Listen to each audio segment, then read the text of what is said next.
Welcome to Lobby Talks. I'm your host, Ravi Sharma, and it's great again to introduce today a new professional that I have been in touch with for several years. His name is Mr. Amar Pandey, who is also a keynote speaker for our annual celebrations this year. Amar had an incredible career in hospitality, came to United States 40 plus years ago, started his career as an IT software engineer, built a great legacy in hospitality, owning several hotels, Marriott and Hilton brands, and went on to raise three children and decided to retire, moved back from Columbus, Ohio to Naples. He loves travel. He has very good experience with international brands, cultures, visiting different hotels and concepts in the hospitality industry uh, in other locations outside of US. So today we're going to talk and draw from his experience and travels and see what he has to share with all of us and take some valuable lessons away. So I'm going to turn here and introduce Amar and give him a moment to also add on to the very brief intro that I presented. Welcome, Amar. Thank you, Ravi. You've been very kind and generous with the intro. Um, Honestly, I wouldn't like to add anything more to what you have already said. Okay.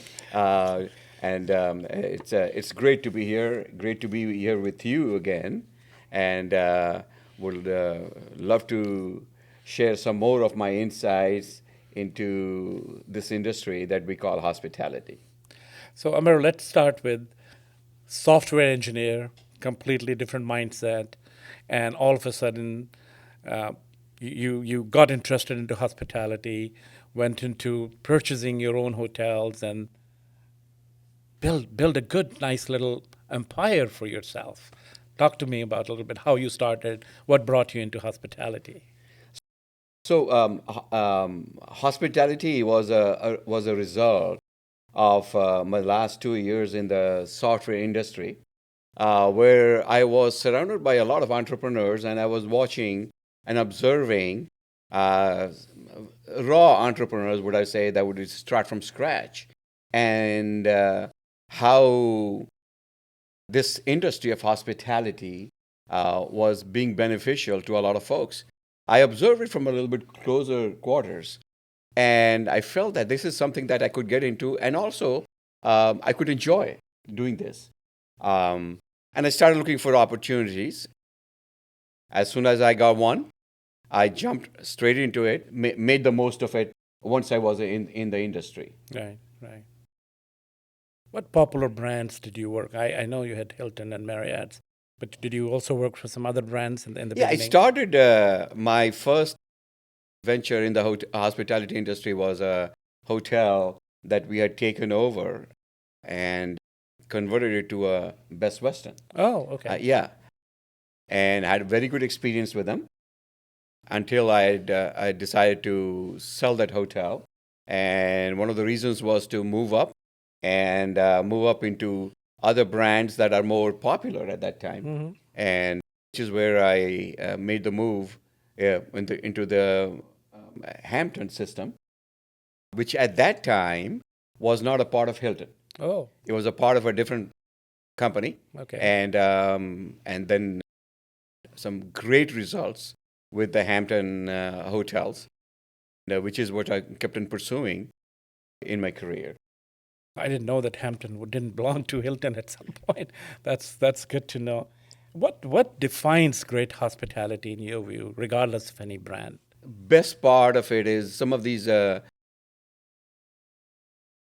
bigger chains or brands, I would say, and especially my introduction to Hampton was one of the best things that ever has ever happened to me, because they were that's where I found the nuts and bolts of customer service, a guest taking care of a guest, Hmm. and if you took care of the guest, then the guest will always come back to you. That simple basic formula is something that I imbibed from my association with them and my learning and training with them and all that. It's basically very, very simple. They made things very simple. It was like taking care of the guest, and the guest will take care of you. Yeah. Yeah, and it still is the same, isn't it? Yes, That's the basic absolutely. principle has always stayed there. Yeah, yeah. Always survives, no matter what, how the social or economic changes are. Right. These are some of the basic fundamentals of the industry, Right. of taking care of the guest, and the guest will take care of you. So. Yeah. So when you got into the ownership and operator role, how did your leadership style evolve in the hospitality industry? Yeah, one of the things I had made a commitment to myself is that I want to make sure that my hotels would be the best hotels Yeah. in the market, Yeah. in terms of customer service, in terms of team member retention also. That was a big thing that I learned from my association early on with the brands, Right. is that if you take care of Yeah. the team takes care of you. Yeah. So our motto was chasing service, not the profitability, not the money part of it. Yeah. And we experimented with that process, and we found it to be very beneficial. Wow, isn't that the truth? You take Yes. care of your team, the team takes care of you, Absolutely. and the guest and the owners. Correct, correct. Absolutely, yes. Um, I can't think of not asking you this question that as you grew in this industry yourself, you started taking the role of a mentor too, because you probably mentored a lot of managers and leaders in development. And give me some of examples that you have successes with in This is mentorship. one of the biggest intangible joys that I've got being in the industry, is having an opportunity to bring in very eager and hungry folks, turning them around and mentoring them to becoming successful managers. Um, it's a what I call the labor of love, and I have definitely enjoyed the mentoring process quite a bit, because when I was growing up within the industry, I did have a lot of folks that I ran into, that I would always learn from them, directly or indirectly, or by observing them from a distance, as to what some of the good things, good habits they were developing. Not only that, but also some of the mistakes they were making. Yeah. And I would say that I'd learned more from the mistakes than from the proper things that people would do Yeah. in this industry. And I would like to share that with the managers that would decide that would come and work with me, Right. in these hotels. And the mentoring thing started, and it was very, very fruitful. And one of the side effects of was that these managers would stay with me, I mean, for longer periods of time. 6, 7, 8 years was like a standard Wow. at that time, until they had some personal reasons why they would like to move out of town or something like that. We would part company on very, very good notes. But it was very, very like a win-win situation for both of us. The people that I would mentor, and definitely for the company that I had of my own. That tells me a lot about that you're not only proud of the buildings, but you're very proud of the people that worked for you. You took care of them. One of the good things that I also remember you talking about investing in training, investing in their career development, showing them a growth path that you start at a night audit, you start at the front desk, but you can go all the way up to becoming a successful GM. Talk to you a little bit about that journey, how you crafted that in your head when you first tried with someone you were promoting to become a GM. So, Ravi, I did go back. I will go back to my starting days in the industry. I started out with all the departments. I mean, from front desk, managing the front desk, going to housekeeping, and cleaning rooms, doing laundry, dabbling with maintenance and all that. Yeah. So a lot of these starting out from scratch in some of these smaller departments and all that stuff gave me a whole different perspective of what really goes on in these areas. And later on, that is what helped me. But my knowledge that I had gathered from the industry and all that, and with my experience, was very limited. It was limited because it was from my hands-on experience.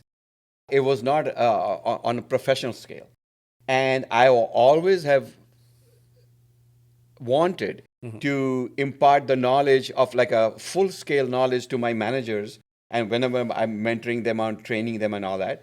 So then I realized that what I cannot offer in terms of knowledge, I can always go out with professionals that can bring in, and they can give them a better understanding of what the industry is about, and how they can train, the managers can train folks in a better way, in more professional, more structured way. Right. And that's one of the reasons I would always lean towards getting in trainers from outside, professionals that are the best in their business, Right. to come in and impart some of that knowledge over to my managers and the team, Right. so that the team would go out and excel in doing what they did. Yeah. That's great. Very, very good.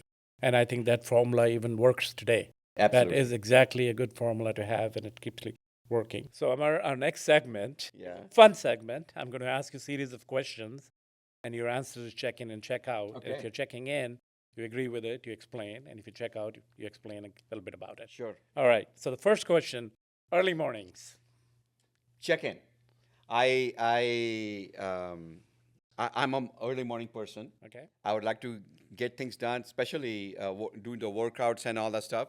That gives me the adrenaline that I can handle for the rest of the day. So Wow. basically, it's I say it's something, one of the things that I grew up with and has stayed with me. So I would love to start out early morning, and especially in the hospitality industry. That's one of the first things I would, as soon as I come into the hotel, is do a round of the hotel, just to make sure that place is okay. Yeah, Stay yeah. the way I left it yesterday, Right. or last night. So yeah, just do a quick round of the hotel and start my day out with a fresh outlook early morning. So yeah, So, participating in big conventions, trade shows. that's a biggie. I mean, I have learned so much by going to the trade shows from even day one. I would say the first year when I was in the business, Yeah. I remember attending a trade show, and after that, I would hardly ever miss, even at the being with different brands and all this stuff, Ravi. I would have to attend multiple trade shows per year, and it takes up a week of your time. But that, to me, that was one of the one week that that was an investment for me, a big time investment, because I would be able to go out and reach so many entrepreneurs, and these people come up with so many new ideas and all that stuff. They would have so much educational, resources there, Resources, yeah. seminars and this and all that you could learn. You can ask questions. All the experts in the world, they are there. Yeah. So what a good place to go there, and just for one a small investment, and the return on investment was just amazing, including the vendors that you mentioned before. Yeah. It's all a one package deal, and I'd love doing that, attending trade shows with the vendors and with educational benefits and all the stuff. So yeah. Boutique hotels. Check out. I somehow I identify more from the common person, Okay. common Joe that would walk in and walk out of a regular hotel. I prefer the regular hotels versus the boutique. I may have hardly ever stayed in a boutique hotel, Right. but I'd say I would stay away from them myself. Okay. So, while traveling, are you a big foodie? Yes, I am. I love food, and needless to say, I need to share this with you for full disclosure. I'm a vegetarian, Uh-huh. so I love the challenge of finding vegetarian food in around the world. Oh. Whenever I'm traveling, I mean, I have to come up I have to, obviously, I gotta eat. So when I gotta eat, I have to have the vegetarian food.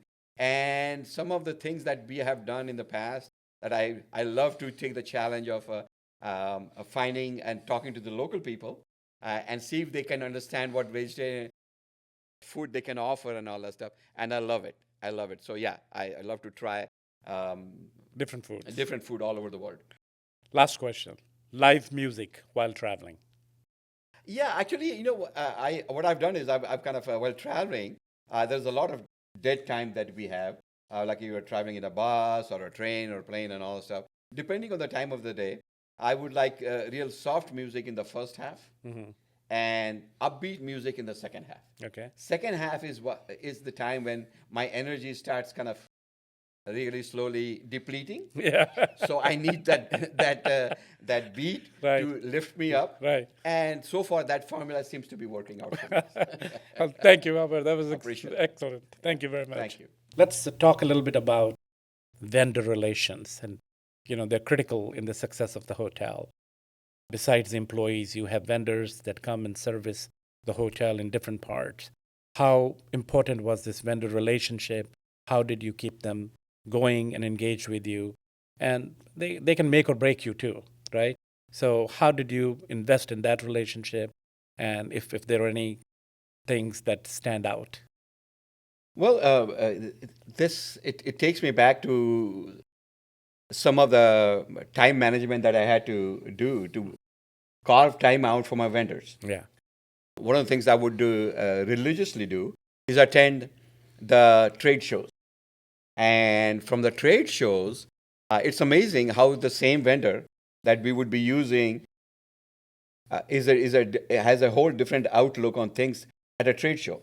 So I was able to penetrate their thought process and share some of my experience to create like a partnership with them, Yeah. so that whenever there would be an opportunity for me to improve Uh-huh. that part of the business, the vendor part of the business, Yeah. they would come up with a suggestion themselves. Yeah. And they would suggest me that, don't do this, or don't buy this, and Right. all that stuff. Yeah. And they would steer me in the right direction. Yeah. And so going back, what helped me with the vendors was relationship building. Okay. And the best place for me to do that was at some of the vendor shows or the trade shows that I would go to.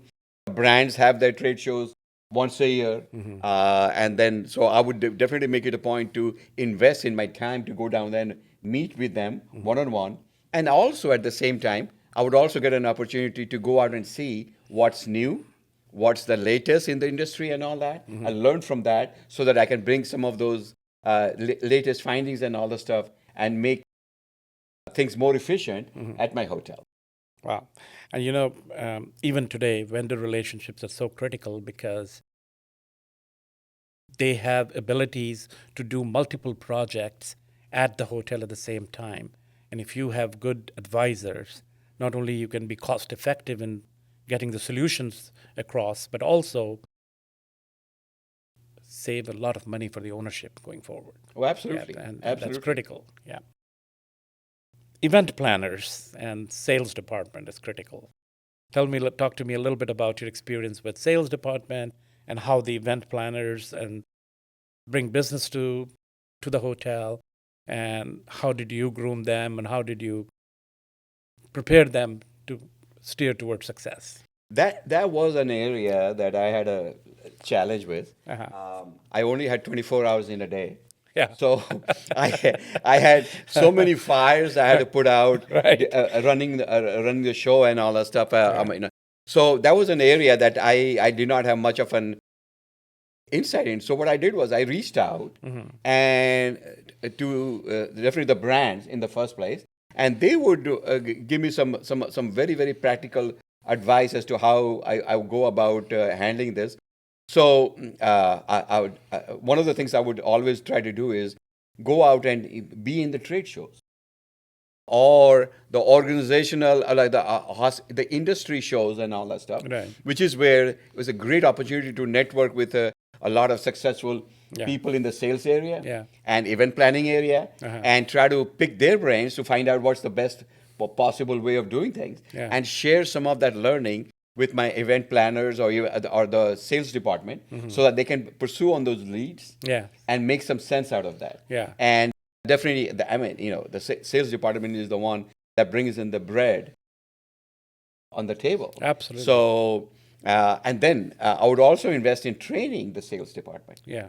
Make sure that they get the professional training, hospitality, completely hospitality-based training and all the stuff that they can take advantage of and grow the company that way, revenue-wise. Yeah. So, Coming back to sales, team members, various departments in the hotel, communication is so critical to the success of the hotel between departments, between department to a vendor, outside ownership, banks.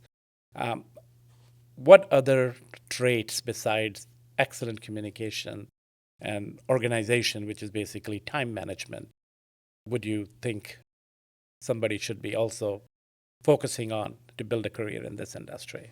well, I tell you, I cannot emphasize the importance of a good communication in the team building thing.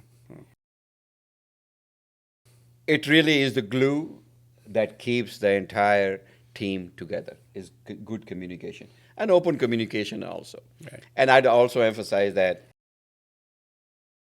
from a management and leadership perspective, it's very easy to do a sweet talk your way into communicating and all that stuff. But the key is walking the walk and talking the talk kind of stuff. So make sure that when you, as a leader, when you decide and when you share this with your team that we want open communication, it means open communication. Yeah. That can prevent a lot of issues, negative issues, going out of hand. Yeah. So it's very, very critical we do that. But at the same time, from a leadership perspective, once the communication is lines us opened up and set up there, I would say that following up on some of these initiatives and all the stuff also very, very important from a leadership side. Yeah. So yeah, I would say that follow up and accountability Right. is something that else I would add to that mix to make it successful. Yeah. Thank you. Those are excellent points. So now you're retired. You sold your businesses and you decided to retire and travel the world. You created a bucket list for yourself. So tell me how you're enjoying that life and what are your latest experiences that you would share? Because all of us at one time would love to retire and have a good retirement process kind of planned out as we are still in the workforce. I would like to say that, once that thought came in, I looked at some numbers and all that stuff, and I looked at some of what I had, what I would get, and all the stuff after selling all my businesses. What was very, very important to me was time. What would I do with my time? And what all I would like to achieve? And what are the things that really give me joy and pleasure? And in one of these conversations, I realized that some of the things that I have not experienced because of my day-to-day business, being busy with the business and all that, there's a lot of things I was not able to do. And I started picking one or two things at a time. And I realized that travel was one of the things that I enjoy very much. And it was almost like a no-brainer. So and before I did all that stuff, I had planned out how would I wind down physically and mentally myself after having been wound up so much for so many years, wearing so many hats and things like that. How would I wind myself down into starting to enjoy some of the things that I would have with all the free time I would have?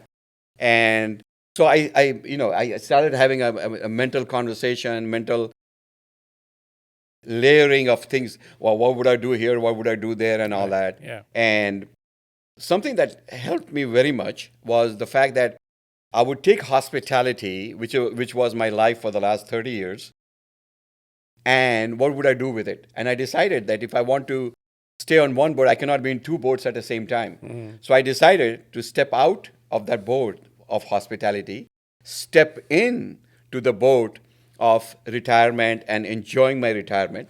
And so one chapter would be over, and I would just focus myself on the new chapter of retirement and seeing the world. So now I created a title for myself just to make myself happy, I guess. and the title is Explorer. Explorer. So I'm curious. Yeah. I want to explore the world, and that really gives me a lot of joy and pleasure. So one of the highlights of this year was when I went out and spent about 23 days in Antarctica. Just being in that environment was just a dream come true for me. Then I go down a few more months down, and I do a lot of trekking and hiking.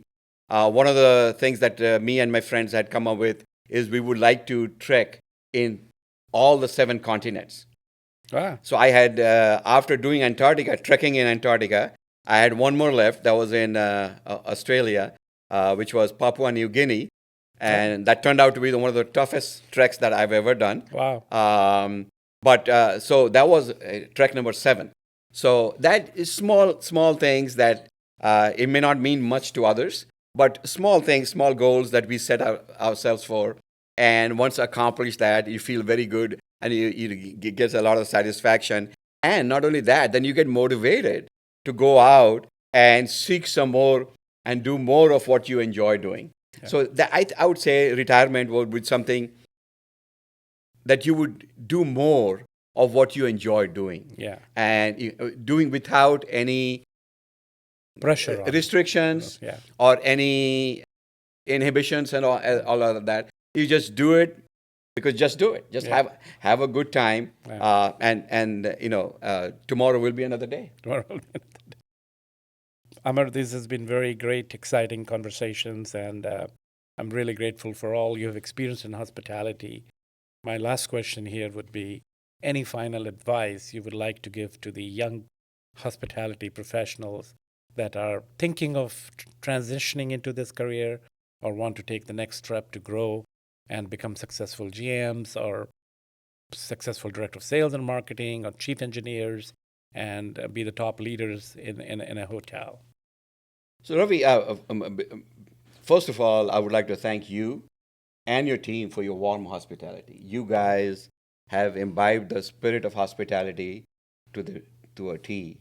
Ever since I've been here and in my previous visits also, your team is nothing but top-notch.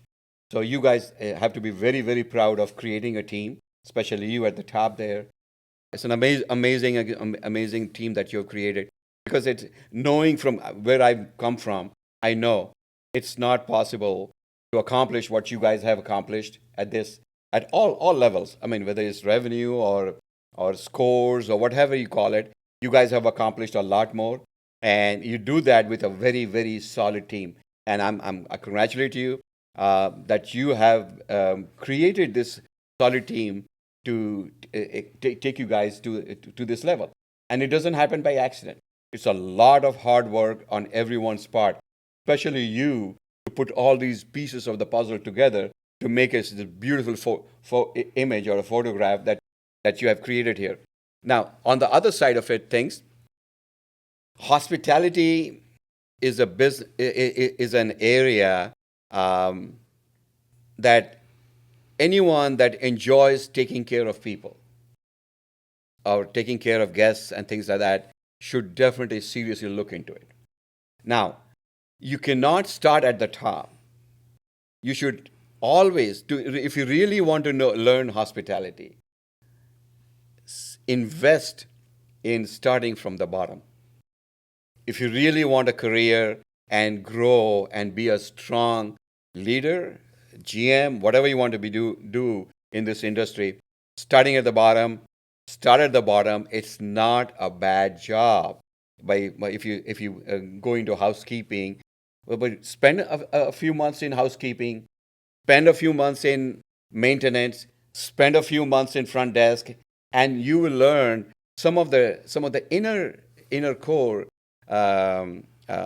goings on or happenings or the steps and all the stuff go on, so that when you get into a management position, not the top, I mean, even if you become an assistant manager and all that, then you have a very good understanding of what every department is doing, and including in the F&B area also, because that would be a part of a full service hotel. Right. So you do that, and then the more knowledge you have about these things, and again, this knowledge is very, very critical, because this knowledge comes from the school of hard knocks, Right. right? Right. And you were there, you've been there, instead of reading from a book or listening to somebody speak and all the stuff. You get your feet wet in some of these departments that really are the heart and soul of the hospitality hotel business. Once you get that in, then you start building on top of it with your taking ownership of your roles. Whatever role you take ownership of the role. You will always excel. You can never fail with that. Yeah. Yeah. Because what it does is, it also sets you up. First, makes you humble. Yes. It sets you up for success. Right. And you can never go wrong with that. Yeah. So yeah, I would say that start out at the ground floor level and work your way up, and success is there for you to, and then you'll be the next Ravi of the hospitality industry. Thank you, Amar. It's been an incredible conversation. Thank you for your time. Thank you for your advice, and thank you for your visit this time. I appreciate Really it. appreciate it. Thank you so much. Thank you.